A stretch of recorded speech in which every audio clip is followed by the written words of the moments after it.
Il en perd sa moumoute, les mammouths. Nicky Larson, on va te faire bobo. Bienvenue chez le beau parleur de l'action et du ciné d'auteur. Bonjour à vous les cinéphiles et bienvenue dans cette critique poussiéreuse. À la base j'avais prévu de faire une vidéo sur ce film il y a bien longtemps quand il était sorti, mais depuis bien longtemps je l'ai pas faite, donc c'est une poussiéreuse puisqu'on va parler aujourd'hui de... Nicky Larson ou City Hunter, Private Eyes, le film qui est sorti en 2019, film d'animation par le studio Sunrise Exactement. Ah bah oui évidemment, Voilà. réalisé par par Kodama Kenji d'après l'œuvre originale de... Tsukasa Ojo. Ojo, exactement, qui est aussi à l'origine du manga Cat's Eyes, pour Yes. les plus anciens qui connaîtraient. Et c'est important pour parler de ce film, Exactement, on va y venir. puisqu'on va pas se mentir, on va vous spoiler. On va vous spoiler exactement. Alors donc bon, cet épisode il dure combien de temps? Un petit peu plus d'1h20, En fait, 1h20 quelque chose. ce que tu viens de dire, c'est exactement ça, c'est un Ah, épisode j'ai dit qui épisode. dure 1h30, en fait, ouais. Ouais, c'est ça, en fait, c'est ça. C'est la structure d'un épisode de City Hunter que tout le monde a vu. Nicky Larson, tout le monde connaît, on est d'accord. Que tout le Oui. monde a vu à l'époque du Club Dorothée ou autre. Il y a les jeunes là qui sont là, c'est quoi ce truc, Club Dorothée? Mais non, ils ont de la culture, les jeunes. Arrête de les sous-estimer, s'il te plaît. Donc, on est d'accord que c'est la structure, en tout cas, d'un épisode, avec d'ailleurs le même type d'humour. Ouais. Un humour qui est peut-être pas totalement d'actualité par rapport à certaines façons de penser, on va dire. Oui, mais c'est vrai que vous le faites bien de le dire parce que le film se construit exactement comme un épisode classique de Nicky Larson ou de City Hunter, c'est-à-dire que on aura une jeune femme qui va demander l'aide de Ryo Saiba ou de Nicky Larson, et puis va s'en suivre en fait toute une histoire avec le développement d'un méchant, une intrigue, comme vous l'avez dit, donc avec toutes ces phases, on va dire, d'humour où Ryo Saiba, Nicky Larson va tenter aussi d'abuser de façon assez humoristique de sa protégée. Et donc on a toute cette construction, on a aussi beaucoup de fanservice qui n'est pas déplaisant je trouve, en termes de musique, en termes de blagues, en termes de running gag. On connaît la massue avec Laura notamment, qui sont les classiques et les patterns de cette série. Mais j'allais dire, est-ce que c'est du fanservice ou finalement, bah, c'est juste que c'est ce que t'es venu voir, quoi. Parce que du fanservice, ce Oui. serait si tu fais référence à autre chose ou au passé, mais là en même temps, je trouve pas que c'est du fanservice, c'est le cœur du truc, tu vois. Du coup, le fanservice, c'est tout simplement la grosse référence à Cat's Eyes. Pas besoin d'en dire plus, mais on voit dès le début que... Alors attends, là t'es en train d'aller un peu loin, mais Ah, bon, d'accord. alors pour faire simple et finir Alors, son truc, On va couper. en effet, comme il y a Tsukasa, que ça vient d'un truc de Hojo, il y a en effet les personnages de Cat's Eyes qui apparaissent, et disons les choses comme elles sont, elles font pas grand chose. Elles sont là, elles participent à la fiesta, mais elles servent pas grand chose scénaristiquement parlant. Non, c'est une sorte un petit peu de all-star, c'est-à-dire une réunion de tous les personnages connus de Tsukasa Ojo, voilà, les Cat's Eyes, City Hunter, donc ils se réunissent là. C'est vrai qu'après le rôle des Cat's Eyes, on les voit surtout à la fin du film, elles font plus de la figuration, mais ça fait plaisir à voir. Après, par rapport à ta question sur le fanservice, alors ça reste vraiment du Nicky Larson pure souche, sauf que, maintenant je pense aborder l'aspect, on va dire, réalisation et patte artistique. Moi j'ai été vraiment bluffé par le film, une très belle réalisation, très colorée, et puis surtout une chose qui choque par rapport à la série animée originale, c'est la fidélité des lieux.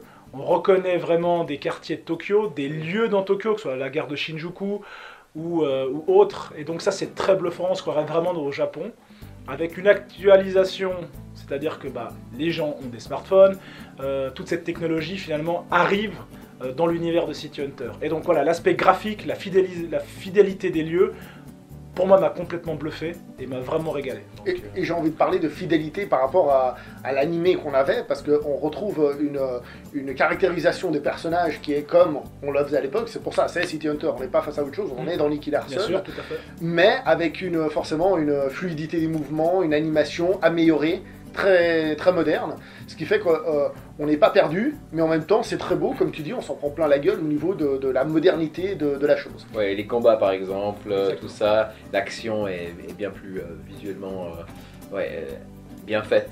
Après, voilà, il y a aussi le fait que les dessins, les visages sont dessinés comme ils l'étaient, ce qui est un peu rigolo parce que justement tout est moderne, sauf un petit peu ces dessins-là, même si c'est très bien défini et c'est très bien fait.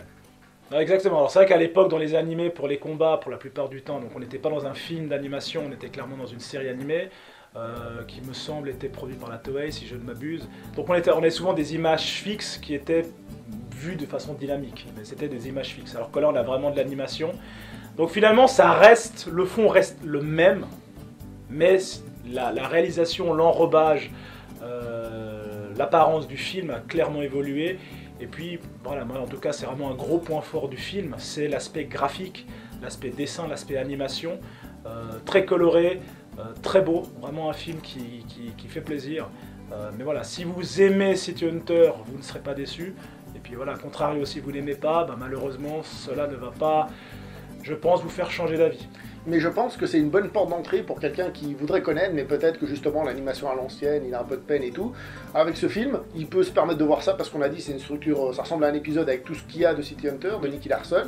Il va voir et le côté classique et en même temps un côté plus moderne qui pourrait éviter de le rebuter. Peut-être, sauf l'aspect où finalement, même au milieu du film, 30 minutes dans le film, tu m'as dit ouais bon il n'y a pas grand chose qui s'est passé là et du coup en fait l'histoire en fait c'est comme on a dit c'est un épisode de 20 minutes qui est un peu élargi et je trouve que au niveau du péril du personnage principal il n'est pas face à des gros problèmes, il n'y a pas de danger et donc c'est difficile de vraiment être emballé dans l'histoire. Alors là on va revenir donc sur la construction du scénario. Comme on a dit, c'est un épisode allongé, ce qui veut dire que tout est allongé.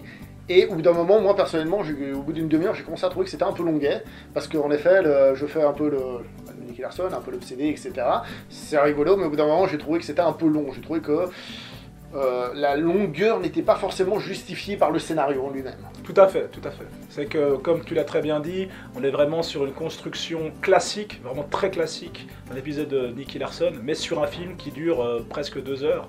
Donc il y a des passages, certes intéressants ou bien faits, mais qui donnent un peu l'impression de remplissage. Et puis c'est vrai que le rythme du film est un peu lent, et pour les personnes qui n'auraient pas connu Nicky Larson à l'époque, ça peut paraître au vu des standards d'aujourd'hui, comme un peu lent à démarrer, comme un...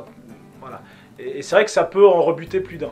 Mais pour les, entre guillemets, les vieux de la vieille qui ont aimé cette période, parce que c'est aussi, faut le dire, une piqûre de nostalgie, clairement, de retomber dans l'univers de City Hunter, mise au goût du jour. Donc voilà. Mais pour les plus jeunes d'entre vous, c'est vrai que c'est peut-être pas un film au standard 2020. Voilà. Mais Alors 2021. 2021. Précisons, c'est important. Dans la décennie 2020-2030. Voilà. Mais voilà, des normes d'aujourd'hui, c'est vrai que ça détonne, c'est pas forcément ce qu'on retrouve. Aujourd'hui, il faut vraiment un rythme beaucoup plus soutenu. C'est ce qu'on voit dans les productions actuelles. Alors que ce film, justement, fait le pari, fait le choix de rester sur des habitudes, sur une façon de faire de l'époque. Et puis, ça peut plaire à certains, ou ça peut rappeler cet aspect un peu nostalgique pour certains, mais pour d'autres, voilà, ça peut être, je pense, même un point faible du film. Mais pour toi, le ressenti, c'était un peu long, pas un peu long? Parce que là, tu expliques bien pour tout le monde, mais toi, personnellement, comment t'as ressenti le rythme? Alors, non seulement le rythme est un peu lent, c'est vrai qu'on peut s'ennuyer. Moi, ce qui m'a fait tenir, personnellement, c'est l'aspect graphique, puis c'est le plaisir aussi de redécouvrir Nicky Larson dans un univers, on va dire, remis au goût du jour. Mais non seulement le rythme est celui de l'époque, la construction de l'épisode ou du film, mais surtout que c'est cousu de fil blanc. C'est-à-dire qu'on connaît à l'avance un petit peu comment les choses vont se dérouler. Ouais. Voilà, c'est prévisible. Et donc ça, malheureusement, ça aide pas le film à décoller. Et donc on arrive finalement sur un film agréable. Ce qui a fait qu'on a pris du plaisir, c'était qu'on était ensemble à le regarder. Ouais. Bon, après, on va revenir sur un truc que tu as dit avant la conclusion. Tu as dit que le personnage n'était pas mis en danger, etc. etc. Ah oui. Et c'est vrai qu'au bout d'un moment, il y a une situation, on va dire, où le personnage est entouré, où il se fait mitrailler de partout. Il n'y a pas une balle qui fait quoi que ce soit. Ouais. Même qu'il égratigne. Il n'y a rien du tout. Et en fait, il a des Stormtroopers en face. C'est-à-dire, il n'y a rien du tout. Et puis... Mammouth aussi, n'est-ce pas? T'as pris aucune balle et tout. Hein. Exactement, moi on en parlait pendant le film en fait. On trouvait que les héros, face à des opposants mécaniques, on va pas spoiler, très nombreux, n'étaient à aucun moment vulnérables et en danger. Et donc ça ça aide pas notamment à donner de la tension, à apporter une tension au film. C'est vrai qu'à l'époque, l'animé était destiné plutôt à un grand public, un large public, c'était pas forcément un public d'adultes. Et puis ça, c'est vrai qu'aujourd'hui, avec les années, on a grandi, on aimerait des choses un peu plus matures, où le héros, qui parfois dans le passé, Nicky Larson a été dans certains films, OAV ou même dans certains épisodes, mis en danger. Là, malheureusement, dans ce film, on a l'impression clairement qu'il est intouchable, que les balles ne le touchent pas. Il a à peine quelques égratignures et malheureusement ça pour moi c'est un aspect négatif parce que c'était là justement où le film devait se démarquer de son patrimoine et de son héritage, c'est-à-dire que voilà, apporter des situations tendues. C'est ça qui manque cruellement au film, c'est que finalement on glisse sur le scénario, on glisse sur l'histoire et puis on sait un petit peu déjà ce qui va se passer, même si évidemment il y a des scènes très badass, des scènes très stylisées où le héros voilà ceux qui connaissent la qualité de visée au 357 Magnum du héros. Mais malheureusement, voilà, c'est ce manque de tension, ce manque d'un... On palpite pas, on sait très bien qu'il va rien lui arriver et aucune goutte de sang n'est versée, rien. Donc c'est un gros point négatif. Quelques peu de sang. Sur la fin, il commence à tirer sur des gens. Oui. Il leur touche l'épaule. C'est vrai. Est-ce qu'on a dit... c'est le maximum du maximum, ça. Ouais. Est-ce qu'on a dit que les voix sont les mêmes? C'est ce que je voulais dire. Très bien. Alors, on va pas se mentir, on avait le choix entre la VO et la VF. Et comme on a compris que ça allait être une touche de nostalgie, il a choisi. On balance. Je dois dire, ça m'a quand même fait Non. bizarre après toutes ces années de regarder un film pas en VO, surtout un anime pas en VO, parce que Élitiste. les voix sont tellement différentes. Élitiste. Mais en plus, les voix de Nicky Larson, de comme quand on était petit, c'est vrai qu'il y a un peu de nostalgie, mais en même temps, c'est tellement débile. Donc du coup, évidemment, dans la VF, les personnages s'appellent à la française, Nicky Larson, Laura et compagnie. Hein. Oui. Y a pas les... Américain et tout. Ouais, voilà. Limite, si la ville s'appelle pas, pas New York. L'agent qui travaille pour le gouvernement Cooper. japonais s'appelle Cooper. T'es là, Ouais, voilà. d'accord. C'est vrai qu'il n'y a aucun nom japonais, alors que dans la version originale, on a clairement Ryo Seiba, c'est Saori, c'est Umibozu pour Mammouth. Donc c'est que des noms japonais, et puis ils se cachent pas qu'ils sont à Shinjuku, à Tokyo. Et voilà, malheureusement en VF, c'est quelque chose qui ne transparaît pas.